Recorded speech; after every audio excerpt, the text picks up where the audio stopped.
24 वर्षाचा भाषा फक्त काही दिवसांसाठी घरी आला होता.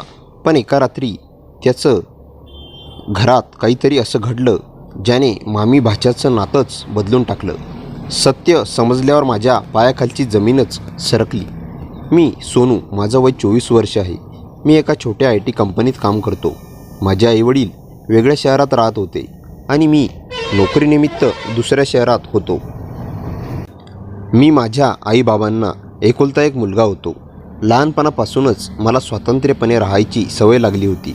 कॉलेज संपल्यानंतर काही दिवसात मला नोकरी मिळाली आणि त्यानंतर मी त्या दुसऱ्या शहरातच रुळलो. आता मला ती शहरच माझं घर वाटू लागलं होतं. माझा एक मामा होता, सुनील मामा. तोही त्या शहरातच राहत होता, पण त्याच्याशी आमचा फारसा संपर्क नव्हता, कारण काही वर्षापूर्वी आमच्या घरात काहीतरी वाद झाला होता. तो वाद नेमका कशावरून झाला हे मला आजपर्यंत कोणी सांगितलं नव्हतं. आई फक्त एवढंच म्हणायची की काही गोष्टी विसरून जाणं बरं असतं. पण गेल्या महिन्यात माझ्या आयुष्यात एक अनपेक्षित वळण आलं. मला कंपनीने प्रोजेक्टसाठी दुसऱ्या ब्रँचला जायला सांगितलं. माझं आत्ताच ऑफिस त्या दुसऱ्या ब्रँचपासून फार लांब अंतरावर होतं आणि मी त्या लोकेशनच्या अगदी विरुद्ध बाजूला राहायचो.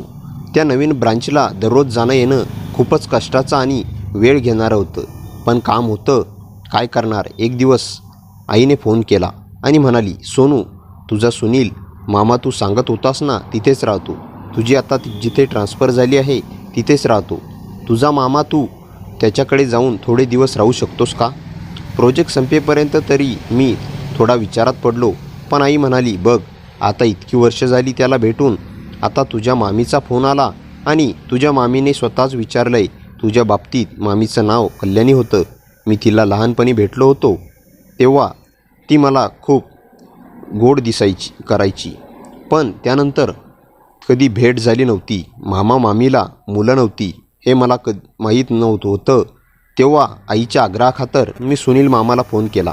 ते खूप प्रेमाने बोलले, सोनू, तो आमच्याकडे येणार म्हणजे आनंदाची गोष्ट आहे.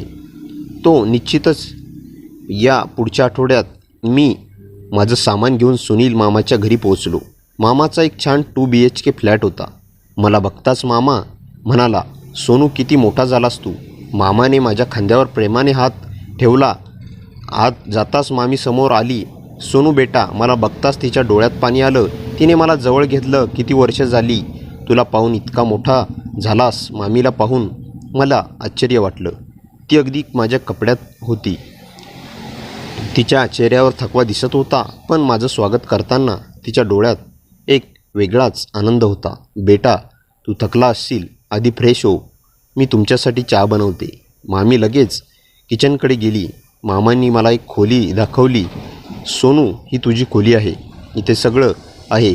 तरी तुला काही हवं असेल तर सांग.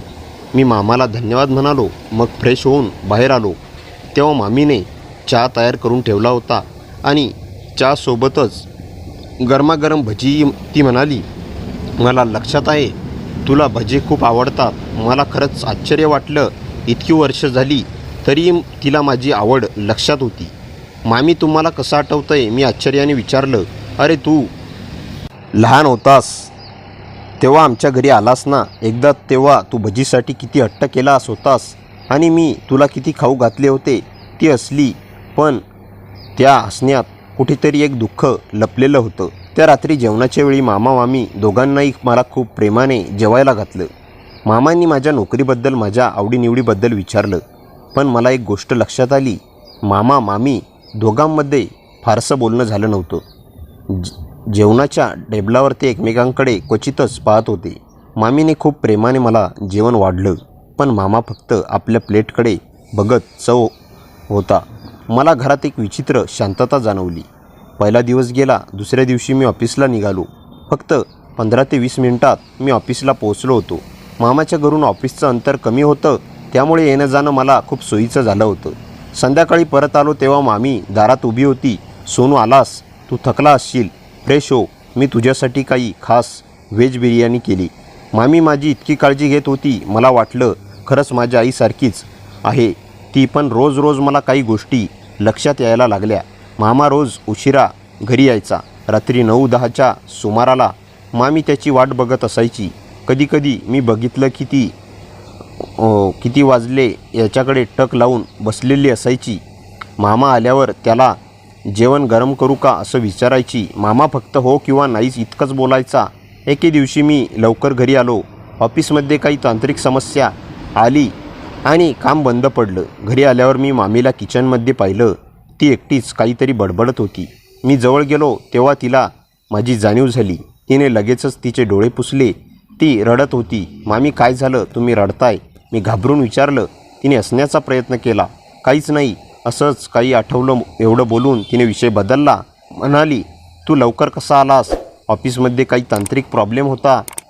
पण मामी तू खरंच ठीक आहेस ना? काही त्रास असेल तर मला सांग. मी चिंतित विचारलं. मामीने माझा हात प्रेमाने धरला. तू इतका काळजी करतोयस माझी सोनू. तुझी आई खूप भाग्यवान आहे, कारण तिच्याकडे तुझ्यासारखा मुलगा आहे. एवढं बोलून ती शांत झाली. त्या दिवसापासून मी त्या घरात अधिक लक्ष देऊ लागलो. मामा मामी दोघे एकमेकांशी फारच कमी बोलत असत. घरात एक प्रकारची शांतता होती, पण ती शांतता सुखाची नव्हती. ती एक अस्वस्थ शांतता होती. एके रात्री मला तहान लागली. मी किचनमध्ये पाणी घ्यायला गेलो तेव्हा मला मामीचा आवाज ऐकू आला. ती कोणाशी तरी फोनवर बोलत होती. नाही दीदी, मी आता नाही येऊ शकत. इथे सोनू आलाय, त्याची काळजी घ्यायची आहे. हो ठीक आहे, तू काळजी करू नकोस. तुझं ऑपरेशन कधी आहे? पुढच्या आठवड्यात. पुढच्या आठवड्यात मी प्रयत्न करते यायला. तिचा आवाज भरकटलेला होता. दुसऱ्या दिवशी सकाळी मी मामीला विचारलं, मामी तुमची बहीण ठीक आहे ना? काल रात्री मी तुम्हाला फोनवर बोलताना ऐकलं. मामी थोडी चकित झाली. मग तिने सांगितलं, हो माझी मोठी बहीण आहे. तिला काही आरोग्याच्या समस्या आहेत. तिचं लवकरच ऑपरेशन आहे. मला तिच्याकडे जायचं होतं, पण काय मामी तू जा, मी माझं काम स्वतः करू शकतो. काळजी करू नकोस. तेव्हा तिने हळूच सांगितलं, नाही तुझ्या मामाला वाटतं की मी माझ्या माहेरी जाऊ नये. बोलताना तिच्या डोळ्यात एक दुःख होतं. मला आश्चर्य वाटलं. मामा इतका कठोर कसा असू शकतो? मामी आपल्या आजारी बहिणीकडे जाऊ शकत नाही. पुढे आणखी काही दिवस गेले. मामा आता अगदीच कमी घरी असायचा. आठवड्यातून 2-3 दिवस तो बाहेर गावी जायचा. व्यवसायाच्या कामानिमित्त जातोय असं सांगून तो मामी नेहमी एकटी असायची. एके दिवशी शनिवार होता. मामा बाहेर गावी गेला होता. मी आणि मामी घरीच होतो. सकाळी नाश्ता करत असताना मामीने मला विचारलं, सोनू तू लग्न कधी करणार? मी हसलो. मामी अजून वेळ आहे, अजून मला सेटल व्हायचं आहे. मामीने एक दीर्घ श्वास घेतला व बोलू लागली. म्हणाली, सोनू लग्न फक्त 2 माणसांचंच नसतं, ते 2 कुटुंबांचं असतं. त्याचबरोबर लग्नावर प्रेम, विश्वास आणि आदर हे 3 मुख्य पाया असतात. हे तिन्ही असलं तरच लग्न टिकतं. ती मला हे सगळं का सांगत होती ते मला काही समजत नव्हतं, पण तिच्या बोलण्यात एक वेदना होती. मी तिच्याकडे बघितलं. तिचे डोळे भरून आले होती. मी विचारलं, मामी तू ठीक आहेस ना? तिने डोळे पुसले. हो मी ठीक आहे, फक्त काही जुन्या आठवणी येतात. मी म्हणालो, मामी मला तू काही सांगू शकतेस का की आमच्यात काही आणि तुमच्यात नेमका वाद कशावर झाला होता? मी हिंमत करून विचारलं. मामी गप्प झाली. खूप वेळ काहीच बोलली नाही. मग तिने सांगायला सुरुवात केली, सोनू हे नवीन वर्ष 9 वर्षापूर्वीच गुपित आहे. तुझ्या आईची आणि माझी खूप जिव्हाळ्याची मैत्री होती. आम्ही एकमेकींना बहिणीसारखं मानायचो. तुझ्या मामा आणि मला लग्न करून 5 वर्ष झाली होती. आम्हाला मूल झाली नाही. आम्ही डॉक्टरांकडे गेलो. तपासण्या झाल्या. डॉक्टरांनी सांगितलं की मला मूल होऊ शकत नाही. मामीचा आवाज खडबडला, पण ती पुढे बोलत राहिली. या गोष्टीने सुनीलला खूप धक्का बसला. त्यांच्या घरच्यांनी त्यांना दुसरं लग्न करायला सांगितलं, पण सुनीलने तसं केलं नाही. पण त्यानंतर ते माझ्यापासून दूर गेले. त्यांनी माझ्याशी बोलणं कमी केलं. मला जणू शिक्षा करू लागले आणि मग त्यावरून माझ्या आईशी वाद झाला. मी विचारलं, तुझी आई माझ्या बाजूने उभी राहिली. तिने सुनीताला समजावलं की यात कोणाचाही दोष नाही, पण सुनीलच्या कुटुंबाने तुझ्या आईलाही वाईट बोललं. त्यामुळे आमचे संबंध तुटले. तुझ्या आईने आम्हाला भेटायला येणं बंद केलं आणि मलाही तिच्याकडे जाता येत नव्हतं. मला मामीचं खूप वाईट वाटलं. मी तिला म्हणालो, मामी एवढं सगळं ही तू इथे कशी राहिलीस? माझ्या प्रश्नावर मामी हसली, पण ते हसू दुःखाचं होतं. ती म्हणाली, लग्न म्हणजे फक्त सुखाचा संबंध नाही, ती एक जबाबदारी आहे. मी सुनीलवर प्रेम करते. त्यांनी मला दुःख दिलं, पण मी त्यांना सोडू शकत नाही. कदाचित एक दिवस ते माझं प्रेम समजतील. मी चकित झालो. इतकं सहन करूनही मामी त्यांना प्रेम करते. तिचं म्हणणं हेच होतं की कधीतरी सुनीलला जाणीव होईल. मामीने माझा हात धरला, म्हणाली, सोनू तू आलास म्हणजे मला एक नवीन आधार मिळाला. तुझ्यामुळे या घरात पुन्हा हसू आलंय. पुढच्या आठवड्यात मामीच्या बहिणीचं ऑपरेशन होतं. मामी खूप चिंतेत होती. मामाला काही सांगायची हिंमत होत नव्हती. एके दिवशी मी मामाशी बोललो. मी त्याला सांगितलं की मामीची बहीण आजारी आहे, तिचं ऑपरेशन आहे, मामीला तिच्याकडे जावं लागेल. मामाने रागावलेल्या नजरेने माझ्याकडे पाहिलं आणि म्हणाला, तिला कुठेही जायची गरज नाही. पण मामा, ती तिची बहीण आहे, ती खूप चिंतेत आहे. मला काल रात्री ती रडताना दिसली. प्लीज तिला जाऊ द्या, किमान 2 दिवसासाठी तरी. मी आग्रह केला तेव्हा मामी मला खडसावून म्हणाला, सोनू ही आमच्या घरातील गोष्ट आहे, तू मध्ये पडू नकोस. त्याचं बोलणं ऐकूनही मी हार मानली नाही. मी म्हणालो, मामा मला वाईट वाटतं असं बोलायला, पण मामी इतकी काळजी घेते सगळ्यांची, तिला काहीतरी फळ मिळायला हवं ना. तिच्या बहिणीचं गंभीर ऑपरेशन झालं आहे आणि तू तिला तिथे जायला परवानगी न देऊ चूक करतोयस. मामा गप्प झाला. त्याचा चेहरा बदलला. मी पुढे म्हणालो, मामा तुला माहिती आहे का मामी किती एकटी आहे, किती दुःख आहे तिच्या मनात. ती दररोज तुझी वाट बघते, तुझ्यासाठी खास पदार्थ बनवते, पण तू तिच्याशी 2 शब्दही बोलत नाहीस. मामाचे डोळे भरून आले. तो काहीच न बोलता तिथून निघून गेला. दुसऱ्या दिवशी मामा ऑफिसला निघाला तेव्हा त्याने मामीला सांगितलं, तू तुझ्या बहिणीकडे जाऊ शकतेस. पण 2 दिवसात परत. ती माझी चकित झाली. तिच्या डोळ्यात आनंदाश्रू आलेच. खरंच? तिने अविश्वासाने विचारलं. मामा काहीच न बोलता निघून गेला. पण मामीने मला कडकडून मिठी मारली. ती म्हणाली, तू हे कसं केलं? तू खरोखरच देवदूत आहेस. त्या दिवशी मामी तिच्या बहिणीकडे गेली. 2 दिवसांनी परत आली तेव्हा ती थोडी आनंदी दिसत होती. तिच्या बहिणीचं ऑपरेशन यशस्वी झालं होतं, पण मला आणखी काहीतरी करायचं होतं. मामेमध्ये जे अंतर निर्माण झालं होतं ते कमी करायचं होतं. एके दिवशी मी मामाला विचारलं, मामा तुला आणि मामीला कशात आनंद मिळतो?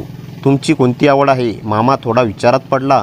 तो म्हणाला, आम्हा दोघांना संगीत आवडतं. लग्नाच्या सुरुवातीला आम्ही कॉन्सर्टला जायचो, पण एवढ्या वर्षात गेलो नाही कधी. मामा या विकेंडला एक छान कॉन्सर्ट आहे या शहरात, तू मामीला घेऊन जा ना. मी त्याला सुचवलं. मी त्याला आग्रह केला, मामा प्लीज, मामीला खूप आनंद होईल, तिला कॉन्सर्टला घेऊन जा. त्या शनिवारी मामी कॉन्सर्टला गेली. रात्री ती परत आली तेव्हा दोघांच्या चेहऱ्यावर एक वेगळी चमक होती. मामी खूप खुश दिसत होती. तिने माझ्यासोबत तिचा आनंद शेअर केला. ती म्हणाली, खूप छान कॉन्सर्ट होता, किती वर्षांनी असा आनंद मिळाला. मामाही हसत होते. खरंच छान होतं, तो म्हणाला. त्या दिवसापासून मामीमध्ये हळूहळू बदल दिसू लागला. मामा आता लवकर घरी यायचा, मामीशी बोलायचा, पण अजूनही ते पुरेसं नव्हतं. एके दिवशी मामाने मला बाजूला घेतलं. सोनू मला तुझ्याशी बोलायचं होतं. हो मामा बोल, मी म्हणालो. मामाने दीर्घ श्वास घेतला. तो म्हणाला, मी कल्याणीशी खूप वाईट वागलो ना. मला खूप मूल नसल्याचं दुःख झालं आणि मी ते दुःख कल्याणीवर काढलं. मी तिला शिक्षा दिली, पण अशा गोष्टींसाठी ज्यात तिची चूक नव्हती. मी तिच्यापासून दूर गेलो, तिला एकटं सोडलं. मामाचे डोळे भरून आले. मी म्हणालो, मामा तुम्हालाही आता कळलंय, हेच महत्त्वाचं आहे. पण मी तिला इतकं दुःख दिलं. तिने कधीच तक्रार केली नाही, तिने कधीच माझा तिरस्कार केला नाही. ती रोज माझी वाट बघते, माझी काळजी घेते. आणि मामा रडू लागले. मी पहिल्यांदा माझ्या मामाला रडताना पाहिलं. मामा अजूनही वेळ आहे, तुम्ही मामीला परत मिळवू शकता, तुमचं घर पुन्हा भरभराटी आणू शकता. मी त्यांना धीर दिला. मामा म्हणाला, पण कसं? मी तिला परत कसं मिळवू? मामी तुझ्यावर अजूनही प्रेम करत, तिने मला सांगितलंय. मी तुझी वाट बघते की कधी तुझ्याकडे परत जाशील. तू फक्त तिच्याशी प्रेमाने बोल, तिला तुझी काळजी दाखव. मामाने माझ्याकडे पाहिलं. तू किती समजूतदार आहेस रे सोनू. तुझ्या वयात मला एवढं काही कळत नव्हतं. मामा तुला आता कळतंय, तेच खूप महत्त्वाचं आहे. त्या रात्री काय घडलं ते मला माहीत नाही, पण दुसऱ्या दिवशी सकाळी मामी दोघेही खूप वेगळे दिसत होते.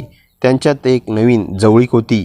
मामीला म्हणाले, कल्याणी आज मी ऑफिसनंतर लवकर येईन, आपण बाहेर जेवायला जाऊया. मामी आश्चर्याने त्याच्याकडे पाहत राहिली. खरंच? आणि कल्याणी मला माफ कर, मी तुझ्याशी खूप वाईट वागलो. मामीचे डोळे भरून आले ते होते त्यावेळी मी हळूच तिथून निघून गेलो, कारण त्यांना एकांतात बोलून देणे योग्य होतं. त्या दिवसापासून मामा मामी जबरदस्त बदल झाला. मामा आता दररोज लवकर घरी यायचा, मामीसोबत बोलायचा आणि मामी तर आनंदाने बहरली होती. एके दिवशी मी बघितलं की मामा किचनमध्ये मामीला जेवण बनवायला मदत करत होता. मी तिथे जाऊन त्याला म्हणालो, मामा आज तू इथे? तर तो म्हणाला, अरे कल्याणी रोज एकटीच सगळं काम करते, आता मलाही तिच्या मदत केली पाहिजे. माझ्याकडे पाहून हसली. तिच्या चेहऱ्यावरची ती चमक, तिच्या डोळ्यातला तो आनंद पाहून माझं मन भरून आलं. पुढच्या काही आठवड्यात मामा मामी पुन्हा एकदा प्रेमात पडले होते. त्यांच्या हसण्या खेळण्या सुरू झाल्या, ते एकमेकांना वेळ देऊ लागले. आता खऱ्या अर्थाने त्यांचं घर परिपूर्ण वाटत होतं. एके दिवशी मामीने मला बाजूला घेतलं. म्हणाली, सोनू मला तुला काहीतरी सांगायचं आहे. ती भरल्या डोळ्यांनी म्हणाली, सोनू तुझ्यामुळे माझं घर, माझा संसार मला परत मिळाला, माझा नवरा मला परत मिळाला. मी किती वर्षे एकटी होते ते तुला कळणार नाही, पण तू आलास आणि सगळं बदललं. तिचे डोळे भरून आले होते. मी म्हणालो, मामी मी कुठे काय केलं नाही. सोनू तू आमच्या घरात प्रेम परत आणलेस. सुनील आता माझ्याशी बोलतात, माझी काळजी घेतात. आम्ही पुन्हा एकदा जिवलग मित्र झालोय आणि हे सगळं तुझ्यामुळे शक्य झालं आहे. सोनू आमची आणखी एक खुशखबर आहे, आम्ही मूल दत्तक घेण्याचा विचार करतोय. मामी खूप खुश होती. माझ्या डोळ्यात आनंदाचे अश्रू आले. मामी हा खूपच छान विचार आहे, पण यावर मामाचं काय म्हणणं आहे? तर ती म्हणाली, हे सुनीलनेच सुचवलंय. तेच म्हणाले की एखाद्या अनाथाला घर मिळेल आणि आपल्याला पालक वर्तुत्वाचं आनंद मिळेल. त्या दिवशी संध्याकाळी मामाने मला बोलावलं. म्हणाला, सोनू तुला धन्यवाद. अरे मामा, धन्यवादाची काय गरज आहे? सोनू तू माझे डोळे उघडले. मी किती चुका करत होतो ते मला दाखवलंस. कल्याणी किती दुःखी होती, किती एकटी होती हे मला तुझ्यामुळेच कळलं आणि आता मी त्या चुका सुधारू शकतोयस. मामा भाऊक झाला होता. माझा प्रोजेक्ट आता संपण्याच्या मार्गावर होता. मला लवकरच परत माझ्या जुन्या ठिकाणी जायचं होतं, पण या घराला, या माणसांना सोडून जायला मन तयार नव्हतं. शेवटच्या दिवशी मामीने माझ्यासाठी खास जेवण बनवलं, सगळे माझ्या आवडीचे पदार्थ. जेवताना ती म्हणाली, बेटा तू गेलास तर घर रिकामं होईल. मी म्हणालो, मामी जवळच राहतो, नेहमी भेटत राहीन. संसारात फक्त प्रेम पुरेसं नसतं, तर संवाद, संसारदारपणा, क्षमा आणि आधार हे सगळं आवश्यक असतं. कधीकधी आपल्या नात्यात अंतर येतं. मी सोनू परत माझ्या जुन्या शहरात आलो, पण माझं मन मात्र तिथेच राहिलं होतं. सुनील मामा आणि कल्याणी मामीकडे नवीन प्रोजेक्ट संपला होता, पण आता जुने ऑफिस आणि जुने शहर खरंच परकं वाटू लागलं होतं. आईने एक दिवस फोन केला, सोनू कसा आहे तू आणि सांग मामाकडे कसं होतं? आईने विचारलं. छान होतं आई, मामा मामी आणि आम्ही खूप छान आहेत. मी सांगितलं, हो ना, मला खूप आनंद झाला हे ऐकून. कल्याणीने फोन करून सांगितलं की तू तिथे खूप आनंदी होतास. आई म्हणाली. मी हसलो. आई मामी खूप छान आहे, तुझ्यासारखीच काळजी घेते. हो ती नेहमीच अशी. सोनू तो सांगितलंस ना हीस की तिथे काय घडलं? कल्याणीचा आवाज फोनवर खूप आनंदी वाटला. खूप दिवसांनी तो आवाज ऐकू आला. आईच्या आवाजात कुतूहल होतं. आई खूप काही घडलं, पण ते सगळं फोनवर सांगता येत नाही. एकदा तू इकडे ये म्हणजे सगळं सांगेन. मी म्हणालो, बरं बाबा, पण एक सांग कल्याणी आणि सुनीलमध्ये काही बदल झाला का? आईने विचारलं. हो आई, खूप मोठा बदल झालाय. ते पुन्हा एकदा प्रेमात पडलेत. मी सांगितलं. आई गप्प झाली. थोड्या वेळाने म्हणाली, खरंच खूप आनंदाचं आहे. किती वर्षांनी सोनू तू तिकडे गेलास ते चांगलंच. 3 महिने उलटून गेलं. माझं ऑफिस सुरू झालं होतं, पण सुनील मामा आणि कल्याणी मामीशी माझं नियमित संपर्क होता. तर आठवड्याला व्हिडिओ कॉल व्हायचा. मामी मला तिचे नवे पदार्थ दाखवायची, मामा त्यांचा प्लॅन सांगायचे. ते एके दिवशी सकाळी मामांचा फोन आला. सोनू या शनिवारी तू इकडे येऊ शकतोस का? मामाने विचारलं. कशासाठी मामा, काही खास आहे का? मी उत्सुकतेने विचारलं. हो खूप खास आहे. आम्ही एक निर्णय घेतला आहे आणि त्यात तुझी उपस्थिती आमच्यासाठी खूप महत्त्वाची आहे. मामाचा आवाज गंभीर होता, पण त्यात आनंद होता. मी येईन मामा, शनिवारी सकाळीच येऊन पोहोचेन, मी उत्साहाने सांगितलं. शनिवारी सकाळी मी मामाच्या घरी पोहोचलो. दारात उघडताच मामीने मला कडकडून मिठी मारली. सोनू किती दिवसांनी दिसलास, चल आत. मामीने माझा हात धरला. घरात पाऊल ठेवताच मला जाणवलं घरात एक वेगळीच ऊर्जा होती. मामाने मला लिव्हिंग रूममध्ये नेलं. तिथे टेबलावर काही कागदपत्र ठेवलेली होती. सोनू बस, आम्हाला तुला काहीतरी सांगायचे आहे. मामा म्हणाला. मी खाली बसलो. मामी मामाच्या शेजारी बसली. दोघांनी एकमेकांकडे पाहिलं आणि हसली. सोनू, आम्ही मूल दत्तक घेण्याचा निर्णय घेतला आहे, मामीने सांगितलं. तिच्या डोळ्यात आनंद होता. अरे वा, खरंच ही तर फार छान बातमी आहे. मी उत्साहाने उडी मारली. हो, आम्ही अर्ज केला आहे. आता काही प्रक्रिया आहे, पण आम्हाला एक गोष्ट करायची आहे. मामा म्हणाला. काय ती? मी विचारलं. मामीने माझा हात धरला. सोनू, आम्हाला वाटतं तू आमच्या आयुष्यात आलास. तो योगायोग नव्हता. तू आलास आणि आमचं घर पुन्हा उजळलं. आमचं नातं पुन्हा जिवंत झालं. आम्ही विचार करतोय की. मामी थांबली. तिचे डोळे भरून आले. काय मामी, सांगा ना, मी हळुवारपणे विचारलं. मामा पुढे झाला. सोनू, आम्ही विचार करतोय की आम्ही जे मूल दत्तक घेणार आहोत त्याचे नाव तुझ्या नावावरून ठेवायचे. आम्हाला तुझ्यासारखाच मुलगा हवा आहे, पण त्यापेक्षाही आम्हाला वाटतं की आमच्या आयुष्यात तू खरंच देवदूतासारखा आलास. मी तुला आमच्या कुटुंबाचा एक भाग मानतो. मी अवाक झालो. माझ्या डोळ्यात पाणी आलं. मामा, मामी, मी काय म्हणू? हा माझ्यासाठी फार मोठा सन्मान आहे. मामीने मला जवळ घेतलं. बेटा, तू आमच्यासाठी एवढं केलंस. आम्ही तुझं काहीच करू शकत नाही, पण हे छोटंसं कृतज्ञतेचं प्रतीक म्हणून स्वीकार. तेवढ्यात दारावर बेल वाजली. मामा उठून गेला. दार उघडताच एक स्त्री आत आली. तिच्या हातात एक छोटीशी बॅग होती. तिच्या चेहऱ्यावर थकवा होता, पण डोळ्यात एक वेगळी चमक होती. कल्याणी ताई, नमस्कार, मी ती स्त्री म्हणाली. मामीने तिला स्वागत केलं. ये गीता, ये बस. गीता खाली बसली. मी तिच्याकडे प्रश्नार्थक नजरेने पाहिलं. सोनू, ही गीता. आम्ही ज्या अनाथालयातून मूल दत्तक घेणार आहोत तिथलीच एक स्वयंसेविका आहे. पण गीताची स्वतःची एक गोष्ट आहे, मामीने सांगितलं. गीता बोलू लागली. मी 2 वर्षापूर्वी माझा नवरा गमावला. त्यानंतर माझ्या सासऱ्यांनी मला घरातून काढून टाकलं, कारण मला मुलगी झाली होती. मुलगा नाही. मी खूप रडले, खूप झगडले. पण माझी मुलगी पल्लवी आणि मी रस्त्यावर आलो. मग एका महिला संस्थेने मला मदत केली. आता मी त्या अनाथालयात काम करते.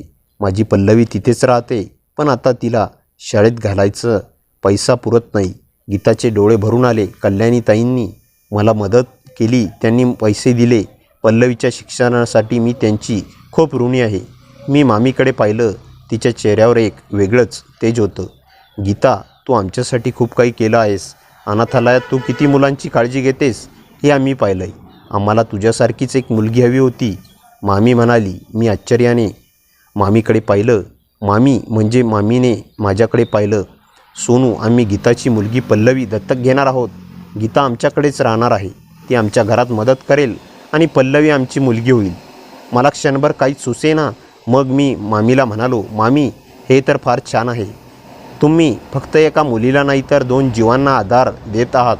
तेवढ्यात दार उघडलं आणि एक लहान मुलगी आत धावत आली. ती साधारण 5-6 वर्षांची असेल. तिच्या केसांत फुलं होती. तिने येताच मामीला गळाभेट दिली. कल्याणी आई, ती उरडली. मामीने तिला जवळ घेतलं. पल्लवी, हा तुझा सोनू दादा. पल्लवीने माझ्याकडे पाहिलं. तिचे डोळे मोठे होते. ती धावत माझ्याकडे आली. सोनू दादा, ती म्हणाली. तिला उचलून घेतलं. त्या क्षणी मला जाणवलं की आयुष्य किती सुंदर आहे. मी अनोळखी एका घरात आलो होतो, पण आता ते घर माझं स्वतःचं वाटू लागलं होतं. मामा मामींचं नातं पुन्हा जिवंत झालं होतं आणि आता पल्लवी आणि गीता यांच्या रूपाने या घरात नवं जीवन आलं होतं. आईचा फोन चालूच होता. मी म्हणालो, आई, तिथे खूप काही घडलं, पण ते सगळं चांगलं होतं. मामा मामी दोघं आता आधीपेक्षा खूप जवळ आलेत. हे ऐकून आई काही क्षण शांत राहिली. मग हळूच म्हणाली, सोनू, मला माहीत होतं कल्याणी मनाने खूप चांगली आहे. तिचा संसार परत उभा राहिला. हे ऐकून मला खूप समाधान वाटलं. तू आलास म्हणजे त्या घरात उजेड पसरला होता. बेटा, मी हसत म्हणाले. आई, मी काहीच केलं नाही. ते दोघे आधीपासूनच एकमेकांवर प्रेम करत होते. फक्त संवाद हरवला होता. त्यांना एकमेकांकडे परत बघण्याची गरज होती. बस, आईने प्रेमाने म्हणाली. सोनू, तू जिथे जातोस तिथे घरपण येऊन जातोस. ही गोष्ट प्रत्येकाला जमत नाही. मी भाऊक झालो. फोन ठेवला आणि विचारात पडून बसलो. काही दिवसांनी मामाचा फोन आला. सोनू, एक बातमी आहे. आम्ही दत्तक केंद्रात अर्ज दिला आहे. आम्हाला एका छोट्या मुलीचा फोटो मिळाला आहे. ती खूप गोड आहे. लवकरच आम्ही तिला भेटायला जाणार आहेस. ना येणार आमच्यासोबत? मी उत्साहित झालो. अरे मामा, हे तर खूपच छान आहे. मी नक्की येईन. मी त्यांना भेटायला गेलो तेव्हा घरात वेगळाच आनंद होता. मामीच्या चेहऱ्यावर ममत्व ओसंडून वाहत होतं. मामाच्या डोळ्यात अभिमान दिसत होता. मामा मला म्हणाला, सोनू, आम्ही तिला सांज नाव द्यायचं ठरवलंय, कारण तिच्यामुळे आमच्या आयुष्यात पुन्हा प्रकाश आला आहे. मी त्याच्या निर्णयाचा मनापासून आनंद झाला. दत्तक केंद्रात गेलो तेव्हा ती छोटीशी मुलगी मामीच्या मांडीवर बसली आणि हसली. मामीचे डोळे लगेच भरून आले. मामाने तिचे केस कुरवाळले आणि पहिल्यांदाच मी सुनील मामाच्या चेहऱ्यावर खरं बापाचं प्रेम पाहिलं. त्या दिवशी आम्ही तिघांनी मिळून फोटो काढला आणि नवीन कुटुंबाचा पहिला दिवस म्हणून जतन केला. काही आठवड्यांनी सांज त्यांच्याकडे आली आणि त्या घरात जणू पुन्हा लहानपण अवतरलं. मामी तिच्या मागे धावत होती. मामा तिला खेळणी आणून देत होता. घरात सतत हसू, खेळ आणि गोड बोलांची किलबिल भरून राहिली होती. एके दिवशी मामा म्हणाला, सोनू, आम्हाला वाटतंय तू पण आमच्या कुटुंबाचा एक मोठा भाग आहेस. या घरात जे काही बदललं त्यात तुझा खूप मोठा हात आहे. मी हसलो आणि म्हणालो, मामा, मी तर फक्त पाहुणा होतो. तेव्हा मामीने म्हणाली, पाहुणा नाही, तू सोनू आमच्या मनाचा माणूस आहेस. तुझ्याशिवाय हा प्रवास पूर्ण झाला नसता. त्या शब्दांनी माझ्या मनात काहीतरी हललं. मला जाणवलं, हे घर आता माझ्यासाठी केवळ मामाचं घर नव्हतं, तर माझंही आधारस्थान झालं होतं. शेवटी माझ्या प्रोजेक्टचा शेवटचा दिवस आला. मामा, मामी आणि सांज मला सोडायला गेटपर्यंत आले. सांजने माझा हात धरला आणि म्हणाली, अजून नीट बोलता येत नसल्याने, सोनू काका, ये ना.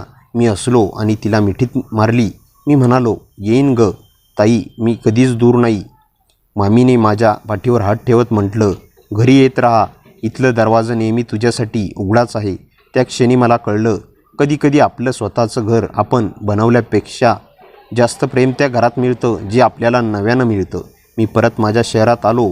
मन तिथेच ठेवून मामा, मामी आणि सांजसोबतच्या प्रत्येक क्षणासोबत मी शहरात आलो, पण मन मात्र सतत मामांच्या घराभोवतीच फिरत होतं. सांजचे छोटे छोटे व्हिडिओ, मामीचे मेसेज, मामांचे अचानक आलेले कॉल, हे सगळं माझ्या दिवसाचा मोठा भाग बनलं होतं. एक दिवस ऑफिसमध्ये बसलो होतो तेव्हा मामांचा कॉल आला. सोनू, जरा वेळ आहे का? मी म्हणालो, हो मामा, सांगा. मामाचा आवाज थोडा घाईचा वाटला. सोनू, सांजचा पहिला स्कूल डे ठरलाय आणि तिने घट्ट धरलाय की तिला तूच न्यायचा आहेस. मी काही बोलण्यापूर्वी मामीचा आवाज मागून आला, अरे ती सकाळपासून तुझंच नाव पुकारते. येणार रे बेटा, आम्हालाही छान वाटेल. मी हसलो आणि म्हणालो, मी आजच निघतो. मामा, मामी दोघेही खुश झाले. दुसऱ्या दिवशी सकाळी मी मामांच्या घरी पोचलो. आत गेलो तर सांजचं नवी छोटीशी युनिफॉर्म घालून माझ्या दिशेने धावत आली. सोनू काका.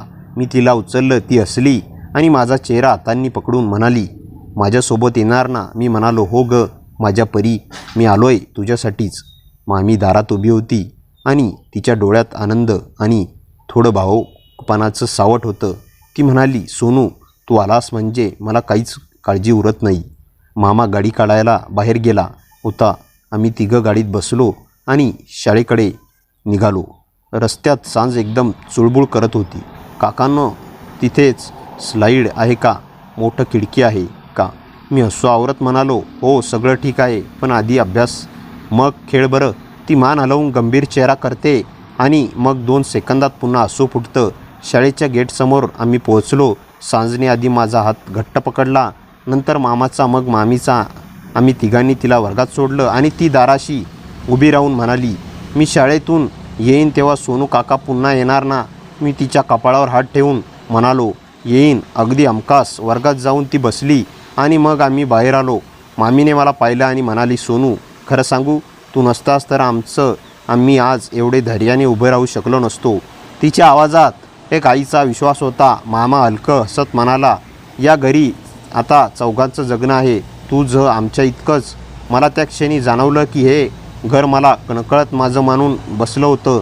परत येताना मामा म्हणाला, सोनू, पुढच्या महिन्यात सांजचा वाढदिवस आहे आणि आम्ही काहीतरी खास करायचं ठरवत आहोत. त्यासाठी तुझी मदत लागेल. मी म्हणालो, तयारीला सुरुवात केली समजा. मामांच्या घराच्या गॅलरीतून बाहेर बघताना मामी म्हणाली, सोनू, तुला माहिती आहे का, घरात नातं फक्त रक्तानं नाही तर विश्वासानं, उपस्थितीनं तयार होतं. तुझी उपस्थिती आमच्यासाठी तशीच आहे. तिच्या त्या वाक्याने मी पूर्ण गप्प झालो. आत कुठेतरी एक वेगळीच ऊब जाणवली. सांजच्या वाढदिवसाची तयारी जोरात सुरू होती. मी दर आठवड्याला मामांच्या घरी जायचो. कधी केकचं डिझाईन ठरवणं तर कधी सजावट निवडणं. सांज प्रत्येक वेळी माझ्याकडे उड्या मारत धावत यायची आणि म्हणायची, माझा वाढदिवस तू करणार. मी असत तिच्या केसावरून हात फिरवायचो.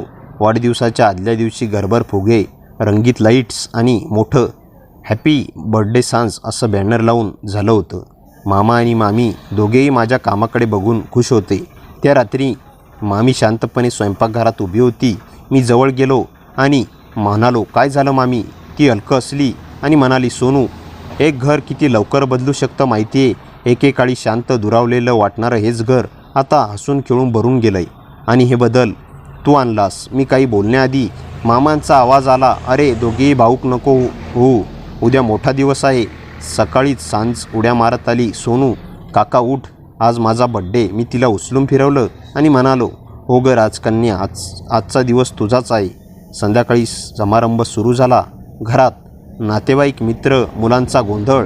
पण त्या गोंधळातही सांजची नजर मला शोधत होती आणि मी तिला वारंवार स्मित देत होतो. केक कापण्याची वेळ आली. सांज माझा हात धरून म्हणाली, तुम्ही माझ्यासोबत केक कापा. मी हसलो. मामा आणि मामी एकमेकांकडे बघून मान हलवली. केक कापल्यावर सांज म्हणाली, एक इच्छा करायची असते ना. मी तिच्या कानाशी हळूच म्हणालो, कर ग. ती डोळे मिटून म्हणाली, माझे काका नेहमी माझ्यासोबत राहो. मी थबकलो. माझ्या छातीत काहीतरी घट्ट झालं. तिच्या त्या छोट्याशा इच्छेने माझं मन उभेनं भरून गेलं. कार्यक्रमानंतर मामा मामी आणि मी गॅलरीत बसलो. सांज आजोबांसोबत खेळत होती. मामा माझ्याकडे पाहत म्हणाला, सोनू, आज एक निर्णय घेतलाय. तू आमच्या घरात आयुष्यात आजवर जे काही दिलं त्यासाठी आम्ही कायम ऋणी आहोत. या घराने तुला कधी पाहुणा मानलंच नाही आणि आता तर आम्हाला वाटतंय तू कायमचा या कुटुंबाचा भाग बनलास. मी चकित झालो. मामा पुढे म्हणाला, आम्ही ठरवलंय. तू मनापासून तयार असशील तर आम्ही तुला आमचा दत्तक मुलगा म्हणून नोंदवू इच्छितो. मामीच्या डोळ्यात पाणी होतं. तिने हात धरला आणि म्हणाली, सोनू, कधीकधी नाती रक्तानं नाही तर कृतीनं आणि माणसाच्या मनात जुळतात. तू आमच्यासाठी तसाच आहेस. मी काहीच बोलू शकलो नाही. हळूच म्हणालो, मामा मामी, मी आधीपासूनच तुम्हाला माझं मानतोय. फक्त कागदावर लिहिलं नव्हतं. त्यांनी दोघांनी मला मिठी मारली आणि त्या क्षणी मला समजलं, मी एकटा नव्हतो. मी या घराचा होतो आणि कायमचा राहणार होतो. आतून सांज धावत आली आणि म्हणाली, सोनू काका, नाही सोनू बाबा. तिच्या त्या एका शब्दानं माझ्या आयुष्याला सुंदर पूर्णविराम मिळाला. त्या संध्याकाळी आम्ही 4 जण गच्चीवर बसून हसलो, बोललो आणि भविष्यातील योजना आखत बसलो. सूर्यास्त होत होता आणि माझ्या आयुष्यातलं नवीन सूर्योदय सुरू होतं. ही आता फक्त मामा मामी सांजची नाही तर आपल्या 4 जणांची कुटुंबाची गोष्ट झाली होती. आणि तिथूनच सुरू झाला होता आमच्या नव्या प्रेमाने भरलेल्या घराचा प्रवास. मित्रांनो, कथा कशी वाटली कॉमेंटमध्ये नक्की सांगा. कथेला जास्तीत जास्त लाईक करा आणि हाईप या बटनावर क्लिक करायला विसरू नका. आपल्या मित्रमैत्रिणींमध्ये शेअर करा आणि हो, चॅनलवर नवीन असाल तर चॅनलला सबस्क्राईब करायला विसरू नका. भेटूया पुन्हा अशाच इंटरेस्टिंग आणि धमाकेदार कथेसह. तोपर्यंत हसत राहा, खुश राहा. धन्यवाद.